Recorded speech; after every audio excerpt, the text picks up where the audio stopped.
2. Tignan natin kung makakabawi ba ang Execration. As we head into Land of Dawn, ladies and gentlemen, dito matatapos ang lahat. Ang inaabangang rematch. Most awaited rematch this season. Since, tol, tingin ko, hindi ko hulaan ko ang comment section ngayon, tol. Punong-puno. I know for sure na ang comment section ngayon ay talaga nag-iinit na dahil gustong-gusto nilang malaman. In fact, madami na nga nag-PPM sa akin ng EDC. Marami na rin tumatrash talk sa akin. Hindi ko alam kung bakit, pero hindi naman namin control ang mga laban, mga kaibigan. Sila po yung naglalaro. So, huwag niyo po kami idamay, please lang, kasi sila po yung mga naglalaro dyan. Tama yun. What we see, guys, what we say. Exactly. What we say. Kasi kung ano nakikita natin, yun lang din naman sinasabi natin eh. Nagbibigay lang tayo ng komento. Pero syempre guys, always be positive sa natin. Hindi natin kailangan. We want a clean fight. Clean fight. Okay. So, sino ba mas nakalamang dito sa ating draft? Masasabi ko ay may sagot ang Execration dun sa dive composition ng NXP. Pero kung isipin natin ang macro scale ng mga bagay, madali naman to para sa side ng Execration. Ng NXP. So, yung Execration, meron silang anti-dive composition, meron silang mataas na kill potential, taas ng burst, and eventually sa late game, meron silang Harith. Para naman sa side ng NXP, ang pwede na gawin talaga ay mag-farm sa mga side lanes. I wanna say, mas lamang sila sa macro o macroeconomics ng ating laban. Yup. Tingnan natin Tricam, si Chaknu talaga nangungulit lang, doing Chaknu things. Kasi pwede niya ring i-push back yung almost the same as a tank, no? Yung Sacred Hammer niya, pwede niyang i-push back ulit yung purple buff, pero hinayaan na ng NXP na i-invade ng Execration yung kanilang jungle area. But Rene J also doing the same thing. Pinupush back niya si KelVJ para ma-reset ulit yung purple. Wala pa nakakuha ng buff ngayon, tol. Bawal. Pero ang naging reaksyon ng Execration ay medyo pansinin si Rene J. This time si H2O naman ay nakakuha ng sarili niyang orange buff. Direkta naman siya sa kanyang purple buff sa mas magandang simula. Kasi ang lamang ng NXP, meron silang isang Akai. Meron kasi mga tanks na naturally magaling mag quote-unquote leash. Ito yung mga ginagamit na terms sa mga pro players natin. Or basically speaking, sila yung magsisimula ng buff. Dahil may blender, kaya din kumuha ng parang siya yung taga-pagpalambot ng bawas nung ibang buffs, particularly sa orange buff. So, dyan yung Baksha na may shields, may Johet na may smart missiles. Sometimes yung Selena na naglalagay ng traps. Ito yung mga heroes na may way para tumulong or bumawas doon sa mga buffs para makapag-secure yung jungler ng mas madali. At nakita natin yan kay H2O. And with that, mas mabilis yung ikot ng mga junglers. That's right. Once na-perform nila agad yung leash. But look at the current situation. Yawi, talagang nangungulit lang ng nangungulit. And look at the items here. Since, for the first 2 minutes, kung i-compare natin siya for our first 2 games, medyo nagkakapaan na yung mga teams natin dito. Na mararamdaman mo na yung safety. Tingnan mo to, NXP. Inactivate agad nila si Rene J. Nasa mid agad. Nasa mid ka agad, tinamaan. Star Moon, and that's the first kill. First blood, mapupunta sa NXP. And on top of that, H2O rin na makakuha ng turtle buff. Sinakripisyo ni Rene J yung top lane. Pero in the end, mas madami din siya nakuwang EXP kasi nakakuha sila ng kill. So ang kagandaan dito para sa NXP, rarely kasi ginagamit yung gold lane or kung pinapanood nyo nga yung mga intro, diba, non-turtle lane. Ibig sabihin, malayo dun sa turtle. So sa first turtle ng laban, usually yung EXP lane yung ina-activate mo. This time NXP used both. Ginamit nila si James, nag-meet sila sa mid ni Rene J para makakuha ng kill. And eventually si H2O, free yung pag-take niya ng turtle. Nandun si Renzo, but as a Uranus, wala naman din siya masyadong magagawa para pigilan yung pag-turtle ng NXP. Which kind of meant na, eto, NXP, early, the first tug of war, which is the turtle, sila nakalamang. Yep. At kailangan nila yung lamang na yon para mag-snowball ka agad. Super reset. Super reset. Ginamitan nga ng Sacred Hammer, pero alam na ng NXP na sandali lang, nandito si Chaknu sa may brush area, kailangan natin mag-move out. But look at the level difference ng mga tanks dito. Chakno and NXP, Way of the Dragon with the Zaman Force is trying to catch out Renegade, but Renegade forced to use his flicker para makatakas ulit. But napakagandang ipit dito para kay Yawi. Saan ka pupunta with the assist from Etomax? Feathered airstrike, hindi na inattempt ng NXP na i-take down ulit si Chakno. Problem with Implosion, kailangan may mag-cast muna, and what a good play coming out from NXP. Ang ginagawa ni Renzo, by the way, nagkakanta lang siya ng minions, which I think is much better. Kasi ang kalaban niya Esmeralda na may Avarice. Ayaw niyang magbigay ng free gold doon sa Esmeralda in the early stages of the game. At si Renzo, kita natin yung kunat kaagad ni Renzo dito. Kaka-pick up niya lang. I think meron na rin siyang Enchanted Talisman, yung libro, kung if I'm mistaken. Kasi hindi naman siya iikot doon kung sakaling wala pa level 6. Pero ang magiging objective ng Execration dito at NXP is yung Turtle. Yep. The rest of NXP already flowing. Oh, Yawi! Wow! Dalawa yung naikot dito with the Tempest of Blades. Holy cow! Goodness. Dalawa kagad tumumba dito sa side ng Execration, but Renegade going for the flicker and the Way of the Dragon. Hindi nakatakas dito si Etomax at mukhang naghahanap pa ng kills ang NXP. Pero sobrang kunat na ng dalawang hirong naiwan, si Chakno pati si Renjo. At NXP makakuha ngayon ng Turtle. So many teams nire-respeto ang Akai ni Yawi, and you saw in that particular clash, napakaganda na ng pwesto ng Execration. In fact, sila na nga yung bumabawas dun sa Turtle. Meron silang Roger. And you will understand, malakas silang mag-take ng Turtle. Pero ano yung nangyari? Ginamit yung flicker with the Hurricane Dance. Akala ng Execration safe na sila, pero may additional distance na na-cover si Yawi with that flicker. Dalawa yung naipit, including Chakno. Tapos kasi yung follow-up, yung Falling Star Moon na makikip in place sila. Tapos meron pang Tempest of Blades na alam natin na pag nasa gitna ka nun, may nakap yun. Chain stuns ang nagawa ng NXP.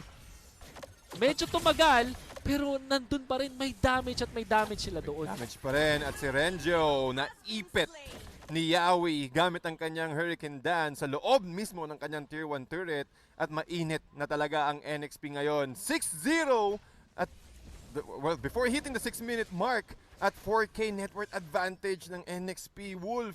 Anong pwedeng gawin dito ng Execration going at the current, we're looking at the current situation right now. Si H2O hindi nakokontest ang nakokontest. Mukha sila ng pick-off na, that's number 1. Depensahan nila yung Torre. Mga Torre nila katulad nitong bottom lane, so that's good. Pati yung mid lane. If you're asking me kung anong ways, huwag lang magpapatay. Kaso ito. Renegade taking a lot of shots pero hindi enough yung turret damage as H2O focus Torre lang sa Torre. Si Renjo lang yung tao dun sa side ng Execration. So talagang priority targets lang ang ginagawa ng NXP. Now as they move behind, getting out of the bottom lane, mission accomplished, sabi dito ng NXP. Oh, very good play coming out from NXP. Particularly yung ginawa ng H2O na imbis na mag-focus sa heroes, inatak na lang niya yung Torre. Sinulit at nakakuha pa ng mas maraming ginto ang NXP eventually. 7-0 ang ating laban.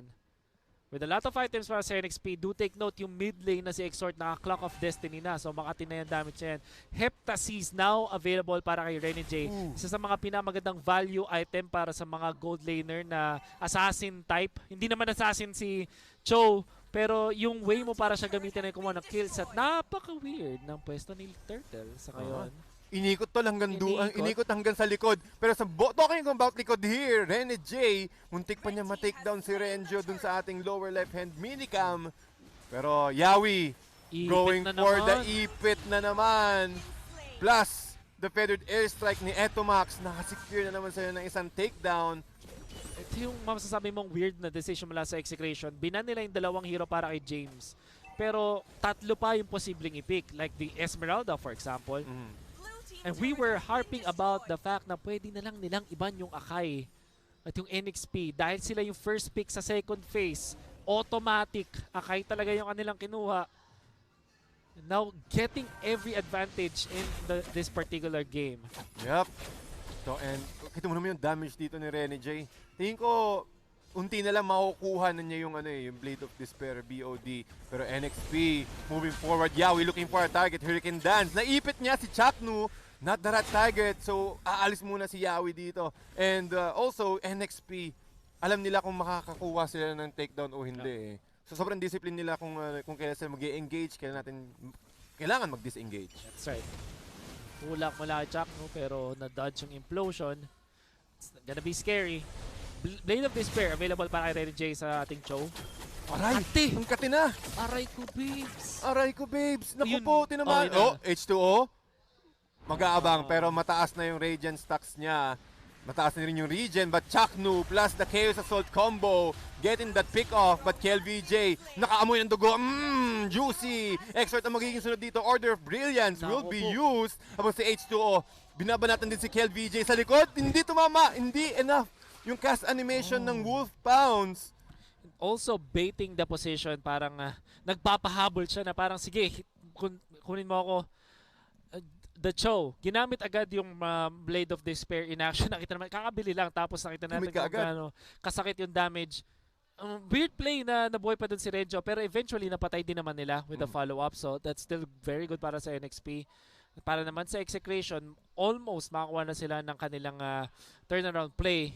Problem with the Roger, na lagi natin sinasabi, kapag nakatalon na si Roger, na pag nakakommit na ang isang Roger sa isang kill, kailangan na talaga niya makapatay. Otherwise, ang dali niyang patayin. And that's what you saw with how NXP handled it, particularly yung pag-outplay ni Exort gamit itong Lunox. Yep, at on point. Kita naman natin sa kanyang KDA 505. Naghahanap pa rin ng pagkakataon ng Execration na stop yung bleeding ng NXP. Pero kita mo naman yung positioning ng NXP sa ngayon. Position sila dun sa may Lord Pit, waiting for Execration na pumasok sa loob ng territory ng Lord. Pero Execration, since ito talaga split technique talagang ginagawa ng NXP ngayon. Divide and conquer. Divide and conquer. Pero nangunguna, mukhang tinitake down na ng NXP ang Lord half HP at wala pa ring reaction ng Execration dito. Mukhang ibibigay ng Execration Lex Lord Tate. Look at the damage of Exort, tol. Quarter kaagad ng HP ni KLVJ na takedown sa isang Chaos Assault pa lang. Ang gusto kong ginawa ni Exort dito, nagduran siya, hindi na siya nag-double down sa damage. Sabi niya, maganda naman na hindi ko na kailangan mag-output pa ng mas marami pang damage. Kuha muna ako ng Durance and at this point, mananalify ko yung damage output or yung presence in teamfight. Si Renjo. Yawi! Sakto yung target niya, KLVJ! Will be taken out by H2O. Isang ganong kabilis. Pero si H2O makakatakas pa sa magandang Sacred Hammer plus the Implosion combo. Yun ang sagot ng Execration. 3-4-2 exchange. Renegade mo kung mahabol pa. Hindi umabot with the flicker and wings by wings kay Etomax. Pero tol, ganda ng set ng dalawang teams, ng dalawang tanks, ng dalawang teams natin dito. Chaknu versus Yawi. Showdown sa dance floor. Wow! This time, mas malupit nga lang ang moves ni Chaknu. Hinintay niya kasi si Yawi. Unfortunately for Yawi, napakita ng target, which is KLVJ. Kaso isa lang. So that meant na yung NXP napakommit. In fact, si H2O napagamit agad siya ng Tempest of Blades para sa follow-up. Kasi ganun yung combo nila eh. Ipitin ni Yawi, follow up ng Tempest of Blades knock-up, tapos ubusin nila with James. Yun nga lang, sinabi natin ito kanina, yung melee-based na NXP, ang daling i-punish ni Chakno. Another punishment mula kay Chakno. Na-mention natin dun sa draft, ang way para kay Chakno na mag-shine ay pag na-punish niya yung mga pag-dive na composition ng NXP. At Yawi ngayon ang the-dive, but Etomax, meron siyang wings by wings, makakatakas ka. Pero totoo yun, Wolf, no? Nakita natin kanina, choke point pati. Yes. Kumbaga, nasa funneled area ang NXP nung time na yon, and Execration, Chaknu, sabing mga kanina, isang implosion na maganda, yun ang magiging turnaround ng Execration dito. Absolutely. Heavily punishable since ang dami ding AOE skills. For example, yung feathered airstrike ni Etomax, Kelra again, na merong Zaman Force plus the Chrono Fissions, ang laki ng damage output, magic damage output na pwedeng ibato ng Execration. Breastplate, pati na rin ang Courage Mask para kay Yawi. Ito yung dahilan kung ba't ang bilis niya rin maglakad. Alam natin na kapag nag-skill ka rin with the Brute Force Breastplate, it's bonus movement speed. Para naman doon kay H2O, working sa kanyang pang-apat na item. In this Battle Raptor, Machete, pati DHS. And alam natin na yung DHS sa way nila para magtunaw din ng mga tanks.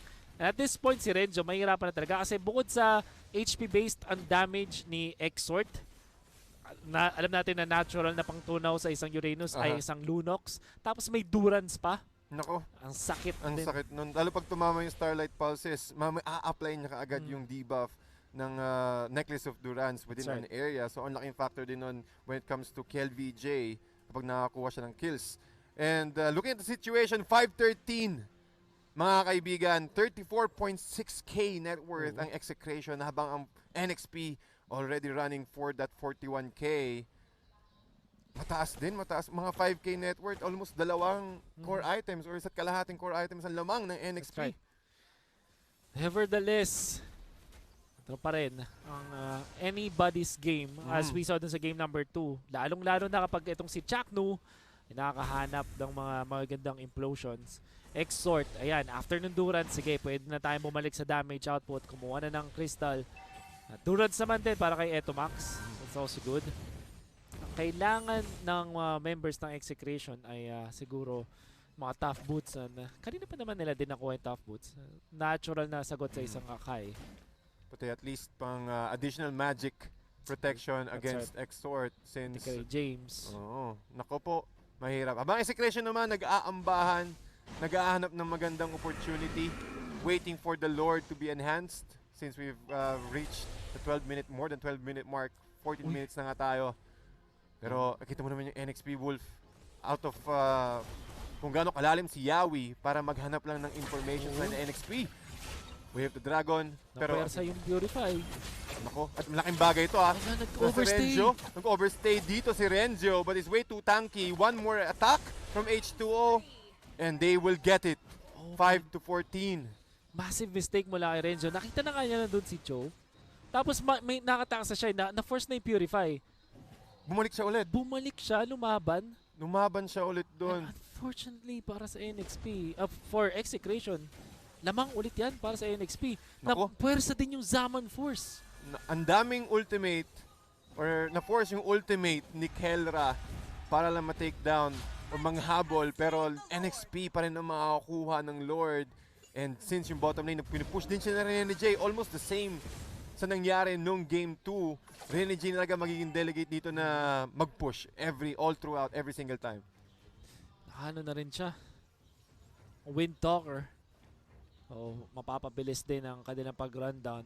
Hindi ako magugulat kung biglang nag-Malefic Roar itong si Rene J wants to really just push. In fairness para sa Execration, hindi pa naman katapusan ng mundo. In fact, maganda naman yung depensa nila. Do have the Farsa. Tapos nandiyan pa si Chakno. Madami silang AoE na pwedeng ibato para i-clear yung waves. Wag lang din silang mapipitasan ng NXP. Otherwise, din sila mahihirapan. Pati ito rin yung gustong-gusto ng Execration, yung mag-group up yung NXP. Pero Chakno still looking for the right angle. Divine Glaive nakuha na ng Exort. Pero kita mo naman kung gaano kabilis mag-melt din yung Lord dun sa may bottom lane. But look at Yawi. Chakno, sineseparate sa rest ng Execration. But Renzo still alive with the falling star mo sa likod naman si James. Pero again, the tanky, the HP restoration dito ni Renzo. Top of the notch. Pero look at James as well. Going for a sandwich play. Pero hindi nagkabigayan ng kills ang dalawang members. Ang dalawang kupunan dito at the moment. Pero look at the outer turrets ng Execration. Open na yung top and open na rin yung bottom lane. Si Rene J na paggamit ng flicker, pati rin na rin si James. So medyo even kasi ang nagamit lang naman ng Execration Purify, pati yung flicker. Wala na rin implosion however. Tanggalin ang problema Yes, dito. Exort. Sabi ng Execration, Yawi with the Hurricane Dance, able to push them out. H2O, ginamit yung Tempest of Blades defensively. At napwesa din naman nila yung Zaman Force. Kasi ang bilisan din kasi ng cooldown ng Zaman Force. Kaya pwede niyang spamin eh. It's gonna be tricky. Ang side ng Execration, isa na lang ang dinidepensa ang Torres ngayon ng NXP. I always say, mas madaling depensahan ang nag-iisang Torre. Kailangan din lang i-take note na yung side push dito ni Rene J. Pwedeng kumulit si Rene J, pwede rin kumulit si H2O eh. Pwede. Kumaga parang ito yung yung other part ng divide and conquer. Push natin yung top lane, push natin yung bottom lane habang nagde-defend sa middle lane. So, mapapaisip ngayon yung Execration, anong lane yung kailangan natin i-push back? Enough ba yung power natin para ma-take down or ma-push back si Rene J? Kasi si Rene J kaya rin pumalag eh. Meron siyang high and dry. So, mas gusto niya yung mga ganong klaseng skirmishes, yung mga solo. So, para makuha niya yung 6% additional na damage. Yung sinasabi na nga natin na one-hit combo pero hindi naman literal na one-hit. Kaso si Chakno nabigyan. Nako, ang laking bagay ito para sa Execration, para sa NXP. Walang setter ang execration for the next 45 seconds. Tagal din. Ang tagal. Since pushing lahat ng lane ng NXP sa side ng execration. Pag malapit na rin magka-flicker yung mga members ng NXP, like James, for example, H2O feeling it. Do take note, si Ray J nakabang na rin, may flicker na din, yung Oho. Joe. Nako, nasa NXP na lahat ng kailangan nilang equipment para ma-take down ng one big push ang execration. Pero ang execration, sabi nila, sandali lang, hindi po tapos ang laban. Yawi with the flicker in, Hurricane Dance sa isolating KLVJ. Pero tinamaan din ng Tempest of Blades. Medyo edge, nakapag-wolf pounce pa. Pero hindi pa rin ang NXP, sumusugod pa rin. Dalawa na take down with a falling star para kay James Etomax. Trying to run away, meron siyang flicker, he will use it. Pero focus lang sa main inhibitor, sabi dito ng NXP. NXP will take down the series against execration. That winning moment is brought to you by Master. May sariling sikreto yata Okay, itong sariling NXP, sikreto. sabi nila. Secret Right na tol eh. Shush daw tol. Kumbaga parang kung ang master merong sikreto ng mga gwapo, ang NXP meron ding sikreto. Man, you did see Yawi celebrating at masasabi mo